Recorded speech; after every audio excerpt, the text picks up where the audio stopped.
वर्ष या संप्रदायामध्ये आलेलो आहोत. मग आयुष्य म्हटलं की संकट येणारच ना.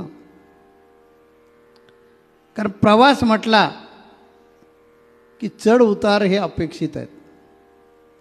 आम्ही नेहमी आमच्या प्रवचनामध्ये सांगतो जीवन हा प्रवास आहे आणि हा प्रवास करत असताना कधी वळणं येतील, कधी उतार येईल, कधी तीव्र उतार येईल, तर बऱ्याच वेळेला प्लेन जागासुद्धा, प्लेन रस्तासुद्धा येईल.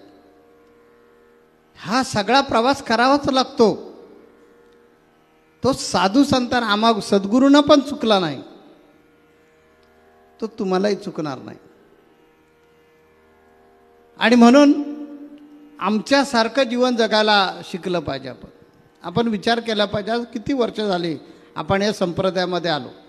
सतत मागतच राहायचं का? गुरुना जर गरज असली तर ते देतील ना. गुरुना माझ्यासारख्या भक्ताची गरज असली तर ते बघतील.